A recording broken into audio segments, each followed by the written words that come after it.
Hello and welcome to all my dear students. सभी प्यारे बच्चों को एक बार फिर से गुड मॉर्निंग। स्वागत आप सभी का आपके अपने प्यारे से यूट्यूब चैनल अमित पुनिया पर। प्यारे बच्चों, हम पढ़ रहे थे फिजिक्स और हमने लास्ट लेक्चर में पढ़ा था कूलम्ब्स लॉ, और आज हम बात करेंगे वेक्टर फॉर्म में कूलम्ब्स लॉ कैसा होता है। कूलम्ब्स लॉ जो कि इलेक्ट्रोस्टैटिक फोर्स था, और हमें पता है कि आपने इलेक्ट्रोस्टैटिक फोर्स बार बार बोले थे भाई सर इलेक्ट्रोस्टैटिक फोर्स। तो हमें उसमें पता है कि जो इलेक्ट्रोस्टैटिक फोर्स होगा आपका, उसके अंदर जो आपका कूलम्ब्स लॉ में जो मेन जो पॉइंट रहेगा आपका वो क्या रहेगा। हमें पता है कि फोर्स को क्या चाहिएगा, फोर्स को मैग्नीट्यूड और डायरेक्शन दोनों होंगे ना फोर्स के पास, ठीक है। तो मुझे पता है जो फोर्स को मैग्नीट्यूड और डायरेक्शन दोनों होते हैं, तो वहाँ पर फोर्स की क्या होगी, वेक्टर क्वांटिटी होगी। अगर वेक्टर क्वांटिटी होगी तो उसकी वेक्टर फॉर्म भी होगी। क्या होगी? वेक्टर फॉर्म भी। तो कूलम्ब्स लॉ में हमें वेक्टर क्वांटिटी मस्ट रिक्वायरमेंट है। अब वेक्टर फॉर्म में कूलम्ब्स लॉ क्या होगा उसको देखते हैं भाई। वेक्टर फॉर्म में कूलम्ब्स लॉ जो आपका इलेक्ट्रोस्टैटिक फोर्स था वेक्टर फॉर्म में, वो कैसे होगा। मैंने आपको बताया कि जो कूलम्ब्स लॉ है ना आपका, कूलम्ब्स लॉ मैंने क्या, अब आपको याद होगा ना क्या क्या उसमें आपने क्या क्या किया था। दो चार्जेस लिए थे, Q1 एंड Q2, और उनके बीच में डिस्टेंस क्या थी, R। अब इसी में आपने देखा था कि जो ये R1 R2 डिस्टेंस है ना, ये मतलब ये देखो Q1 और Q2, जो देखो यहाँ पर देखो ये चार्ज आपका पॉइंट चार्ज है, ये Q2 पॉइंट चार्ज है। तो कूलम्ब्स लॉ के लिए जो सबसे main must important thing is क्या है कि आपका चार्ज क्या होना चाहिए, पॉइंट चार्ज होना चाहिए। और जो इनके बीच में जो फोर्स लगेगा ना वो अलोंग द लाइन ज्वाइनिंग होगा। देखो बीच में जो इनका लाइन ज्वाइनिंग होगा इसके होगा। अगर मैं यहाँ पर कोई क्यू रख दूँ ना, अब इसके ऊपर कोई फर्क नहीं पड़ेगा। तो थर्ड चार्ज के इन दोनों के बीच में जो फोर्स लगेगा वो थर्ड चार्ज के ऊपर क्या रहेगा, इंडिपेंडेंट रहेगा। ये बात भी आप ध्यान में रखें कि थर्ड चार्ज का क्या रहेगा, इंडिपेंडेंट रहेगा। अच्छा जी, तो ये बात है। और अगली बात मैं बताता हूँ आपको, जो फोर्स रहेगा क्या रहेगा, F is directly proportional to Q1 Q2 and inversely proportional to square of distance between them. Okay, इतना तो हमने पढ़ लिया था बहुत ही अच्छे से, ठीक है। तो यही था। अब इसमें कूलम्ब्स लॉ में देखते हैं भाई लगेगा। आप एक बात बताइएगा कि यहाँ पर जैसे आपने कहा कि मैं Q1 को होल्ड पे रखता हूँ, और जैसे Q1 को होल्ड पे रखता हूँ तो Q2 के ऊपर जो फोर्स लगेगा, मान के चलो इधर को फोर्स लग रहा है Q2 की वजह से, Q1 के ऊपर फोर्स Q2 की वजह से, तो ये क्या हो जाएगा, देखो फोर्स ऑन 1। देखो यहाँ पर किसके ऊपर फोर्स लगा, 1 चार्ज के ऊपर लगा है, ड्यू टू 2। यहाँ पर देखिए ऑन, इस पॉइंट को अच्छे से समझने कि यही आपका जो है मेन इंपॉर्टेंट पॉइंट है, यही आपका जो मेन इंपॉर्टेंट पॉइंट है। इस पॉइंट को समझना मतलब वेक्टर जो कूलम्ब्स लॉ है जो आपका वेक्टर फॉर्म में वो कंप्लीट हो जाएगा। कैसे, आप देखिएगा कि जैसे आपने कहा कि यहाँ पर देखो आप कि जो ये Q1 था ना आपका ये वाला, ठीक है। यहाँ देखो आप, अगर मैं इसको होल्ड करके रखता हूँ तो ये या तो अट्रैक्शन इसका इस साइड होगा या अट्रैक्ट रिपल्सन होगा। मान के चलो कि इनका दोनों का सेम चार्जेज है, इनका क्या हो जाएगा, रिपल्सन होगा। अब जैसे ही ये रिपल्सन हुआ तो ये इसकी तरफ क्या हो गया, धकेला गया, पुश किया गया, ठीक है। तो यहाँ पर फोर्स आया। अब फोर्स किसके ऊपर है, 1 चार्ज के ऊपर है। फोर्स किसके ऊपर है, 1 के ऊपर है, ठीक है। किसकी वजह से है, रिपल्सन किसकी वजह से हुआ है, 2 की वजह से हुआ है। तो force on 1 due to 2, force on 1 due to 2, बस यही मेन पॉइंट है। अब देखो यहाँ पर आपको पता है कि दोनों चार्जेस का मैग्नीट्यूड Q1 Q2 का मैग्नीट्यूड अपॉन R स्क्वायर था, अपॉन क्या था, R स्क्वायर था। तो आपको पता है ना कि आप, मैं एक बार वैल्यू लिख देता हूँ कि भाई 1/4 पाई एप्सिलॉन नॉट, ठीक है। और Q1 Q2 upon R square था। लेकिन आपको एक बात भी पता होनी चाहिए कि जिस डायरेक्शन में फोर्स होगा वहां पर उसका क्या होगा, एक यूनिट वेक्टर भी होगा। क्या होगा, यूनिट वेक्टर। जैसे कि R वेक्टर था तो R एक यूनिट वेक्टर हो जाएगा। और यूनिट वेक्टर को हम किसके बराबर लिखते हैं, इसके बराबर लिखते हैं भाई, क्या, R unit vector. R unit vector किसके बराबर, R vector upon R vector की मैग्नीट्यूड। यहां से देखिएगा, अब जो ये यूनिट वेक्टर है, देखो ये जो ये वेक्टर आर है, ये देखो 2 से 1 की तरफ जा रहा है। किसकी तरफ, 2 से 1 की तरफ जा रहा है। और यहाँ पर देखिएगा ये 2 से मैं अगर 1 लिखूंगा तो ये भी 2 से 1, तो यहाँ पर देखो ये R³ हो जाएगा और ये R21 हो जाएगा। अब इस पॉइंट को आप समझने की कोशिश करना कि जो ये F12 आया है ना आपका, ये क्या है, फोर्स ऑन 1। फोर्स ऑन 1 किसकी वजह से, 2 की वजह से। अब आप देखते हैं कि फोर्स ऑन 2 ड्यू टू 1 कैसे होगा, क्योंकि वो भी तो इंपॉर्टेंट है ना। फोर्स ऑन 1 ड्यू टू 2 दोनों निकालेंगे, फिर देखते हैं कि भाई उनके अंदर क्या जो रिलेशन है वो क्या है, ठीक है। तो देखो अब यह देखो, अब फोर्स ऑन 2 ड्यू टू 1, इस पॉइंट को भी समझने की कोशिश करना। फोर्स ऑन 2 ड्यू टू 1, वही 1/4 pi epsilon not Q1 Q2 by R cube. लेकिन यहाँ पर जो वेक्टर होगा ना, अब की बार डायरेक्शन चेंज हो जाएगी। देखो पिछली बार जो आपका फोर्स लग रहा था वो ये इस साइड लग रहा था, लेकिन अब की बार क्या रहेगा, इस साइड रहेगा। तो आपका रहेगा 1 2, जो आपका जो R वेक्टर हो जाएगा वो क्या हो जाएगा, R1 2 हो जाएगा।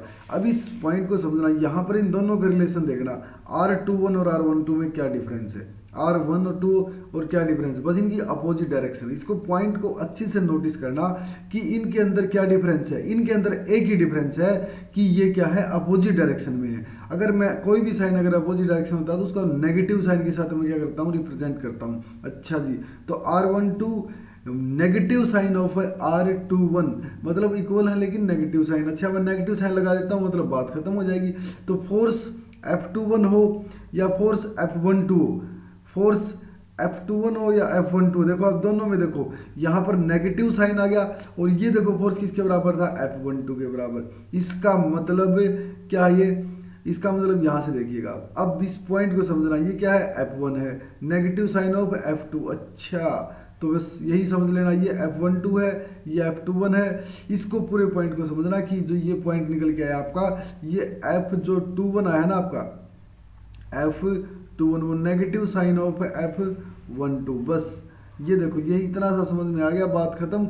यही वेक्टर फॉर्म थी कूलम्ब्स लॉ की, यही थी वेक्टर फॉर्म कूलम्ब्स लॉ की, ठीक है। तो इस पॉइंट को अच्छे से समझना, this is very very important. और आपको ध्यान में रखना है कि जो ये कूलम्ब्स लॉ है वेक्टर फॉर्म में, वो क्या है, एक्शन रिएक्शन पेयर। आपको बताना न्यूटन थर्ड लॉ क्या है, फोर्स दोनों इक्वल रहेंगे लेकिन अपोजिट इन डायरेक्शन, ठीक है, अपोजिट इन डायरेक्शन। तो सेम तो यहीं पर तो है कि फोर्स आपका सेम रहेगा लेकिन डायरेक्शन क्या रहेगी, अपोजिट रहेगी। डायरेक्शन क्या रहेगी आपकी, अपोजिट रहेगी। देखो डायरेक्शन आपकी क्या रहेगी, अपोजिट रहेगी। Magnitude of forces, magnitude of forces अगर आपका F21 है या F12 है, इक्वल रहेगी।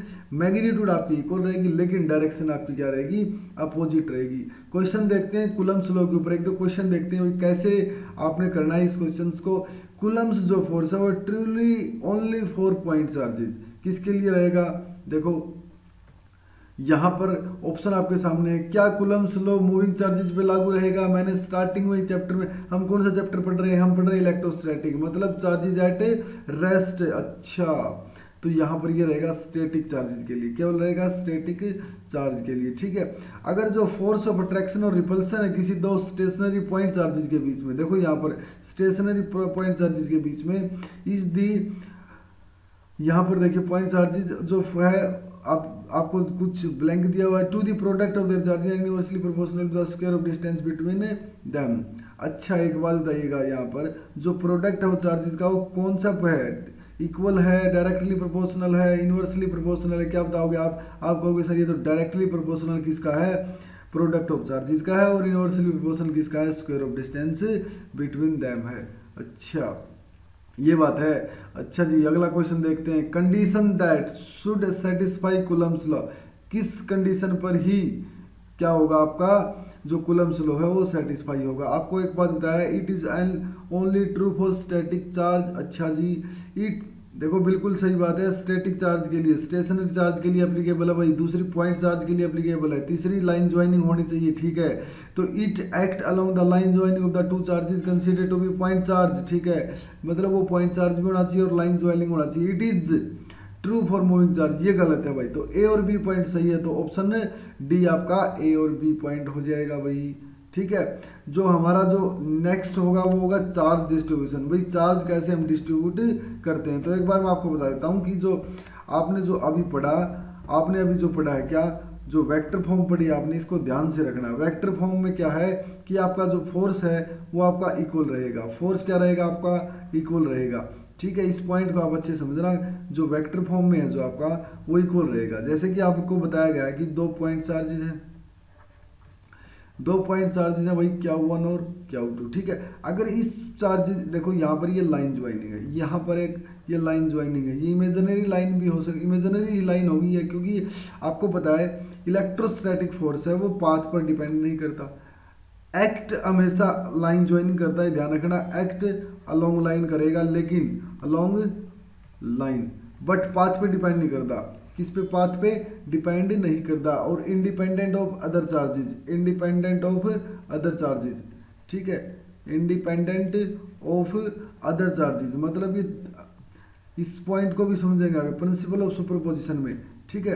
तो ये इंडिपेंडेंट रहेगा अदर चार्जेस के ऊपर, दूसरे चार्जेस के ऊपर ये इंडिपेंडेंट रहेगा। अब यहाँ से देखिएगा, इस क्या हुआ ने यहाँ पर फोर्स लगाया, ठीक है, तो यहाँ पर फोर्स लगा, किसके ऊपर फोर्स लगाओ, 2 के ऊपर लगा, किसकी वजह से लगा, 1 की वजह से लगा। अच्छा जी, यहाँ पर लगा फोर्स 1 के ऊपर लगा, किसके ऊपर, 1 के ऊपर, किसकी वजह से, 2 की वजह से, F12 है, बस यही बात है।